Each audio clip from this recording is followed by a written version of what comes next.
हे दयामयी माँ लक्ष्मी, इस वीडियो को जो भी बहन अपने भाई के सच्चे प्रेम से लाइक करे, उसके भाई के जीवन से हर अकाल संकट को मिटाकर उसकी आयु 100 गुना बढ़ा देना।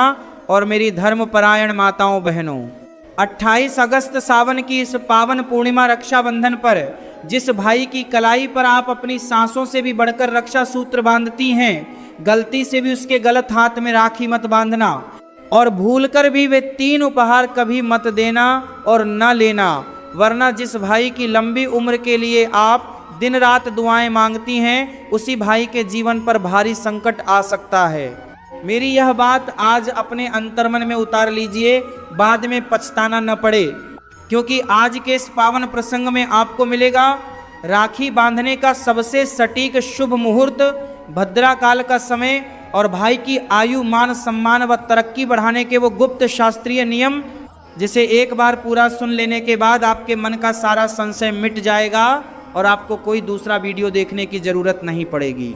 इसलिए अपने भाई के सिर पर ईश्वर का आशीर्वाद बना रहे, उसकी दीर्घायु, उन्नति और उज्जवल भविष्य की कामना करते हुए इस कथा के अंत तक जरूर बने रहिए। समस्त सनातन प्रेमी भक्तजनों, रक्षाबंधन केवल एक धागा बांधने का त्योहार नहीं है, बल्कि यह भाई की दीर्घायु और बहन के अखंड विश्वास का सबसे बड़ा रक्षा कवच है। हमारे शास्त्रों में इस परंपरा की शुरुआत माता लक्ष्मी और राजा बलि के पावन प्रसंग से मानी गई है। जब माता लक्ष्मी ने पाताल लोक जाकर राजा बलि की कलाई पर रक्षा सूत्र बांधा था, तब राजा बलि ने उस धागे के सम्मान में साक्षात भगवान विष्णु को माँ लक्ष्मी को उपहार स्वरूप सौंप दिया था। तभी से यह विधान है कि जो भी बहन सच्चे मन से अपने भाई को राखी बांधती है, भगवान नारायण स्वयं उस भाई की हर संकट से रक्षा करते हैं। लेकिन यहाँ सबसे बड़ा सवाल ये उठता है कि रक्षा सूत्र बांधते समय किस हाथ का चयन करना चाहिए। क्यों शास्त्रों में एक खास हाथ में राखी बांधना पूरी तरह वर्जित बताया गया है? अब उस सबसे बड़े नियम को बहुत ध्यान से समझिए, जिसे लेकर अक्सर लोग अनजाने में भारी भूल कर बैठते हैं कि राखी किस हाथ में बांधनी चाहिए और किस हाथ में भूल कर भी नहीं। शास्त्रों में स्पष्ट निर्देश है कि भाई को हमेशा उसके दाहिने यानी सीधे हाथ की कलाई पर ही रक्षा सूत्र बांधना चाहिए। इसके पीछे बहुत गहरा वैज्ञानिक और आध्यात्मिक कारण है। हमारे शरीर के दाहिने भाग में पिंगला नाड़ी यानी सूर्य नाड़ी सक्रिय होती है, जो मनुष्य के पौरुष, पराक्रम, सकारात्मक ऊर्जा और निर्णय शक्ति को नियंत्रित करती है। जब दाहिनी कलाई पर रक्षा सूत्र बांधा जाता है तो वहाँ मौजूद 3 प्रमुख नसें, जिन्हें आयुर्वेद में वात, पित्त और कफ की नाड़ियाँ कहा जाता है, वह नियंत्रित रहती हैं, जिससे भाई की रोग प्रतिरोधक क्षमता और दीर्घायु बढ़ती है। अब जानिए कि बाएं यानी उल्टे हाथ में राखी क्यों नहीं बांधनी चाहिए। सनातन परंपरा में बायां हाथ तामसिक ऊर्जा, अशुद्ध कार्यों और चंद्र नाड़ी से जुड़ा माना गया है। शास्त्रों के अनुसार उल्टे हाथ में रक्षा सूत्र बांधने से उसका संपूर्ण शुभ फल नष्ट हो जाता है, भाई के जीवन में मानसिक तनाव बढ़ता है और उसके बनते काम बिगड़ने लगते हैं। इसके साथ ही दिशा का नियम भी सबसे ज़्यादा महत्वपूर्ण है। राखी बांधते समय भाई का मुख हमेशा पूर्व या उत्तर दिशा की ओर होना चाहिए। पूर्व दिशा सूर्य और देवताओं की दिशा है, जो लंबी उम्र देती है, जबकि उत्तर दिशा धन के स्वामी कुबेर और माँ लक्ष्मी की दिशा है। जब भाई पूर्व दिशा की ओर मुँह करके बैठता है, तब सामने बैठी बहन का मुख पश्चिम दिशा की ओर होगा, लेकिन भूलकर भी भाई का मुख दक्षिण दिशा की तरफ नहीं होना चाहिए, क्योंकि दक्षिण दिशा यमराज की दिशा मानी जाती है और इस तरफ मुख करने से भारी दोष लगता है। लेकिन केवल हाथ और दिशा ही काफ़ी नहीं है। राखी बांधते समय थाली में रखी 3 छोटी चीज़ें भाई के भाग्य को बदल सकती हैं या उसे बर्बाद कर सकती हैं। वे क्या हैं? वे 3 सबसे महत्वपूर्ण चीज़ें हैं: सिर का आवरण, तिलक के साथ साबुत अक्षत और दीपक की दिशा, जिनके बिना पूजा की थाली और राखी बांधने का विधान अधूरा माना जाता है। पहला नियम है सिर ढकने का। राखी बंधवाते समय भाई को कभी भी खुले सिर नहीं बैठना चाहिए। शास्त्रों के अनुसार जब भी कोई मांगलिक कार्य या रक्षा अनुष्ठान होता है तो सिर खुला रखने से शुभ ऊर्जा बिखर जाती है। इसलिए भाई को अपने सिर पर रुमाल, टोपी या कोई भी स्वच्छ सूती वस्त्र अवश्य धारण करना चाहिए। ठीक इसी तरह बहन को भी अपना सिर पल्लू या दुपट्टे से ढककर ही यह पावन संस्कार पूरा करना चाहिए। दूसरा नियम है तिलक और अक्षत की शुद्धता। भाई के माथे पर तिलक हमेशा अनामिका उंगली यानी रिंग फिंगर से ही लगाना चाहिए, जो सूर्य की उंगली मानी जाती है और यश व मान सम्मान में बढ़ोतरी करती है। इसके बाद तिलक पर लगाए जाने वाले चावल यानी अक्षत का खास ध्यान रखें। अक्षत का अर्थ ही होता है जो टूटा हुआ न हो। टूटे हुए या खंडित चावल दरिद्रता का प्रतीक माने जाते हैं। हमेशा साबुत और शुद्ध चावल का ही इस्तेमाल करें ताकि भाई के जीवन में अखंड संपन्नता बनी रहे। तीसरा नियम है आरती और मिष्ठान का क्रम। राखी बांधने के बाद थाली के दीपक से भाई की आरती उतारते समय उसे हमेशा दाईं ओर से यानी क्लॉकवाइज 3 या 7 बार घुमाएं, जिससे भाई की सारी नकारात्मक नज़र और संकट दूर हो जाएं। इसके बाद भाई का मुंह मीठा कराते समय हमेशा ताजी और सात्विक मिठाई का ही इस्तेमाल करें। लेकिन इन सभी पवित्र विधियों के बाद अब बारी आती है उस सबसे संवेदनशील विषय की, जहां भाई अपनी बहन को उपहार देता है। शास्त्रों में वे कौन से 3 उपहार हैं जिन्हें भूलकर भी न तो बहन को देना चाहिए और न ही बहन को स्वीकार करना चाहिए। वे 3 वर्जित उपहार सीधे तौर पर भाई बहन के रिश्ते, सुख, समृद्धि और जीवन की शांति पर असर डालते हैं। इसलिए इन्हें रक्षाबंधन पर देना या लेना पूरी तरह अनुचित माना गया है। पहला वर्जित उपहार है कोई भी धारदार या नुकीली वस्तु, जैसे कैंची, चाकू, नुकीले मेटल के शोपीस या ऐसी कोई भी कटने काटने वाली चीज़। शास्त्रों और वास्तु विज्ञान के अनुसार धारदार वस्तुएं रिश्तों में कड़वाहट, दूरियां और विवाद पैदा करती हैं। रक्षाबंधन जैसा पवित्र पर्व जहां प्रेम को बांधने का दिन है, वहीं ऐसी चीज़ें आपसी स्नेह में अलगाव लाने का कारण बन सकती हैं। दूसरा वर्जित उपहार है काले या गहरे नीले रंग के वस्त्र और वस्तुएं। सनातन धर्म के किसी भी शुभ संस्कार में काला रंग पूरी तरह निषेध माना जाता है, क्योंकि यह नकारात्मक ऊर्जा और राहु, शनि के अशुभ प्रभाव का प्रतीक है। मंगल के इस पावन दिन पर बहन को हमेशा लाल, पीले, गुलाबी या किसी भी शुभ और उजले रंग के वस्त्र ही भेंट करने चाहिए, जो उसके जीवन में सौभाग्य और खुशहाली लाएं। तीसरा वर्जित उपहार है कांच या टूटने वाला सामान। कांच बहुत ही नाजुक होता है और छोटी सी असावधानी से टूट जाता है। धार्मिक मान्यताओं के अनुसार उपहार में दी गई वस्तु का खंडित होना संबंधों में दरार और कलह का संकेत माना जाता है। इसीलिए भाइयों को अपनी सामर्थ्य के अनुसार नकद धनराशि, सुंदर वस्त्र, चांदी का सिक्का, आभूषण या फल, मिठाई ही प्रेम पूर्वक भेंट करनी चाहिए। लेकिन उपहारों के इन नियमों के बाद अब सबसे बड़ा प्रश्न आता है इस पावन दिन के समय का, यानी 28 अगस्त को राखी बांधने का सबसे सटीक शुभ मुहूर्त क्या है और भद्रा काल का वह अशुभ समय कौन सा है जब भूलकर भी राखी नहीं बांधनी चाहिए। शुभ समय ही वह मूल आधार है जो रक्षा सूत्र के पुण्य प्रभाव को अनंत गुना बढ़ा देता है। 28 अगस्त शुक्रवार को सावन मास की पावन पूर्णिमा और रक्षाबंधन का महापर्व मनाया जाएगा। इस वर्ष सबसे बड़ी राहत यह है कि भद्रा का साया सूर्योदय से पहले ही समाप्त हो जाएगा, इसलिए पूरे दिन भद्रा का कोई दोष नहीं रहेगा। पंचांग के अनुसार पूर्णिमा तिथि 28 अगस्त की सुबह 9:48 तक रहेगी। इसलिए रक्षाबंधन का सबसे प्रमुख और श्रेष्ठ समय इस प्रकार रहेगा। राखी बांधने का सबसे उत्तम समय सुबह 6 बजे से लेकर सुबह 9:20 तक रहेगा। ये सुबह का समय राखी बांधने और भाई के तिलक के लिए सबसे ज़्यादा फलदायी माना गया है। अशुभ समय राहु काल सुबह 10:54 से दोपहर 12:28 तक राहु काल रहेगा। इसलिए इस बीच कोई भी शुभ कार्य या राखी बांधने से बचें। दोपहर का शुभ समय यदि किसी कारणवश सुबह राखी न बांधी जा सके तो दोपहर 12 बजे से लेकर दोपहर 2 बजे के बीच भी राखी बांधी जा सकती है। लेकिन अब सवाल ये उठता है कि हमने यह तो जान लिया कि कौन से 3 उपहार नहीं देने चाहिए, परंतु शास्त्रों के अनुसार एक भाई को अपनी बहन को ऐसा कौन सा उपहार देना चाहिए जिससे बहन के जीवन में अखंड सौभाग्य आए और भाई के घर में साक्षात मां लक्ष्मी का वास हो जाए। शास्त्रों और परंपराओं के अनुसार उपहार का मूल्य रुपयों से नहीं बल्कि उस भावना से तय होता है जो भाई अपने हृदय में बहन के प्रति रखता है। यहाँ 3 ऐसे उपहार हैं जिन्हें सबसे श्रेष्ठ और मंगलकारी माना गया है। पहला उपहार है चांदी की वस्तु या सिक्का। सनातन धर्म में चांदी को चंद्रमा और माँ लक्ष्मी का प्रतीक माना गया है। बहन को चांदी का कोई छोटा आभूषण, सिक्का या कोई पात्र भेंट करना बहुत शुभ होता है। यह उपहार बहन के घर में शीतलता, शांति और लक्ष्मी की कृपा बनाए रखने का प्रतीक माना जाता है। दूसरा उपहार है वस्त्र, लेकिन एक खास नियम के साथ। यदि आप बहन को वस्त्र भेंट करना चाहते हैं तो हमेशा ऐसे रंग चुनें जो उमंग और सौभाग्य के प्रतीक हों।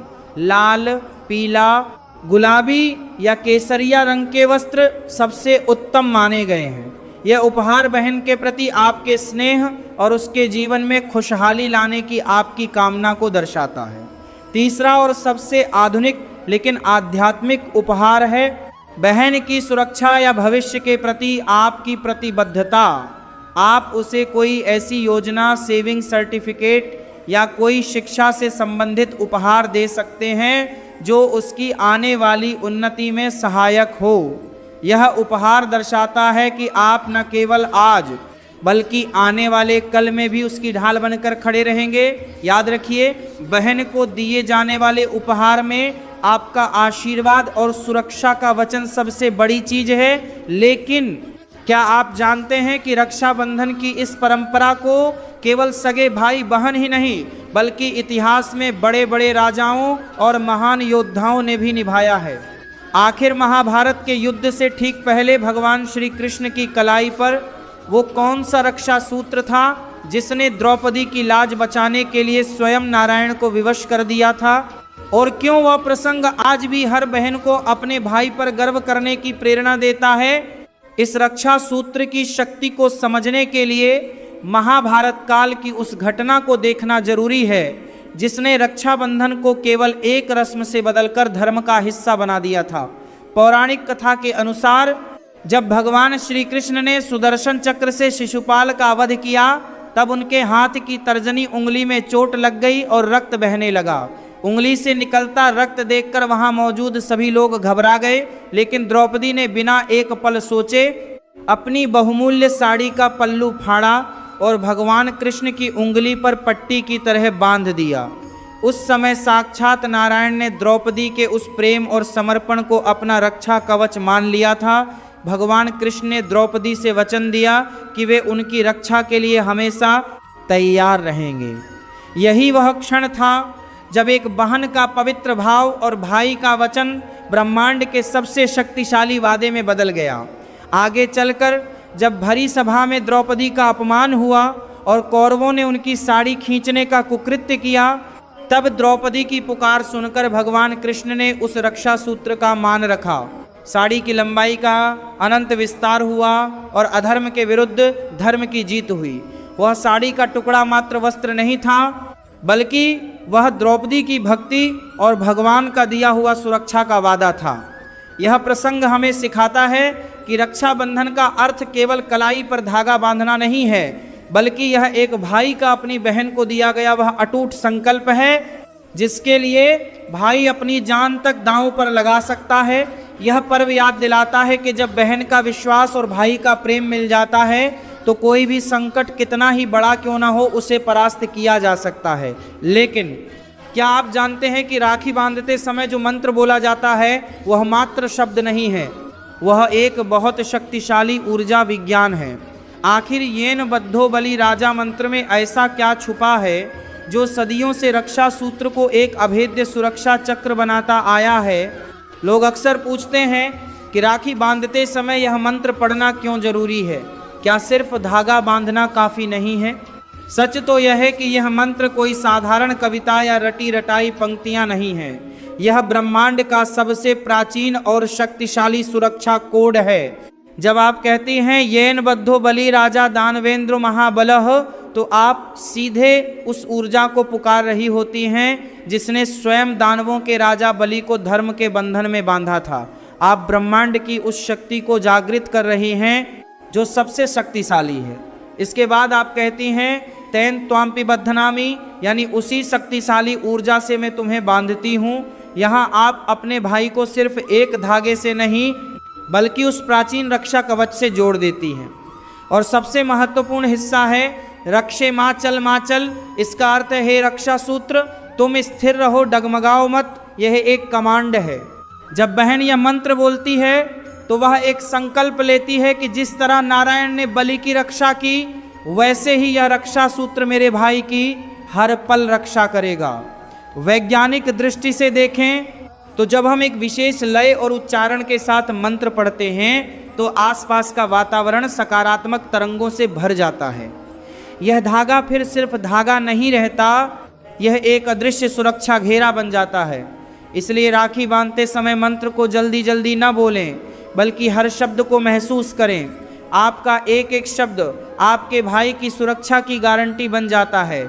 लेकिन अब एक बहुत व्यावहारिक सवाल सामने आता है, रक्षाबंधन बीत जाने के बाद उन राखियों का क्या करना चाहिए? क्या उन्हें कहीं भी फेंक देना सही है या उन्हें उतारने का भी कोई शास्त्रीय नियम है जिससे भाई की तरक्की पर कोई बुरा असर न पड़े?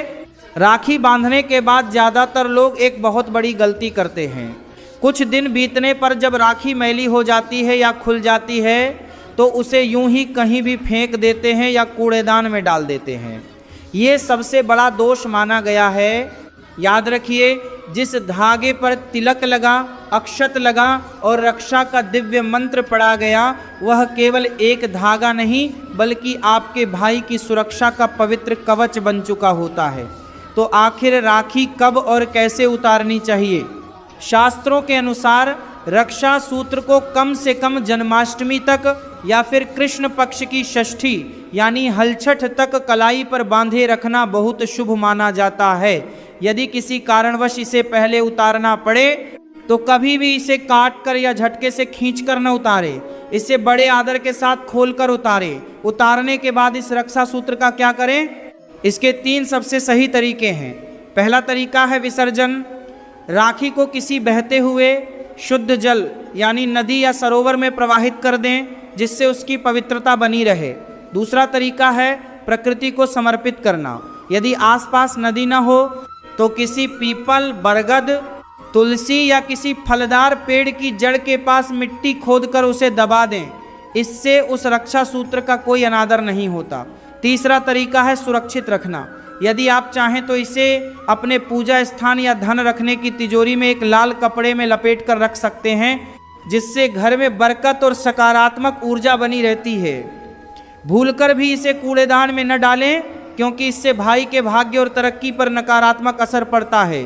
लेकिन अब समय आ गया है इस पूरी महाकथा के सबसे पावन और अंतिम पड़ाव का, जहां हर बहन अपने भाई के लिए उस दिव्य प्रार्थना और संकल्प को दोहराएगी जो भाई के जीवन से हर अकाल संकट को मिटाकर उसे दीर्घायु और अपार यश प्रदान करती है। अब इस पावन यात्रा के अंतिम पड़ाव पर हम उस महासंकल्प को दोहराएंगे जो एक बहन अपने भाई के लिए लेती है। हे प्रभु, रक्षाबंधन के इस पावन पर्व पर मैं आज करबद्ध प्रार्थना करती हूँ कि जिस प्रकार आपने द्वापर में द्रौपदी की लाज बचाई और त्रेता में राजा बलि को अपना भक्त बनाया, वैसे ही मेरे भाई पर अपनी कृपा दृष्टि बनाए रखना। मेरे भाई का मस्तक सदा ऊंचा रहे, उसकी आयु लंबी हो, उसके मार्ग से हर बाधा और संकट सदा के लिए दूर हो जाए और हमारे बीच का यह स्नेह अटूट रहे। मेरे भाई, तुम्हारी हर खुशी मेरी खुशी है और तुम्हारी हर मुश्किल मेरी मुश्किल। रक्षाबंधन का यह पर्व हमें याद दिलाता है कि हम चाहे कितनी भी दूर हों, हमारे बीच का यह अदृश्य सुरक्षा कवच हमें हमेशा एक दूसरे से जोड़े रखेगा। आज ये संकल्प लीजिए कि आप सदैव एक दूसरे के मान सम्मान के रक्षक बनेंगे और जीवन के हर सुख दुख में एक ढाल बनकर खड़े रहेंगे। यदि आज की यह पूरी श्रृंखला आपको पसंद आई हो तो इस वीडियो को उन सभी भाई बहनों तक पहुंचाएं जिन्हें इस शास्त्रीय ज्ञान और सुरक्षा विधि की जरूरत है। आपका एक शेयर किसी भाई की सुरक्षा का जरिया बन सकता है। अंत में पूरे श्रद्धा और विश्वास के साथ कमेंट बॉक्स में जय श्री कृष्ण या अपने भाई का नाम लिखकर उसकी लंबी आयु और उज्जवल भविष्य की कामना करें। सावन की इस पावन पूर्णिमा पर आप सभी भाई बहनों को रक्षाबंधन की अनंत मंगल कामनाएं। भगवान सदा आप पर अपनी कृपा बनाए रखें। जय श्री कृष्णा।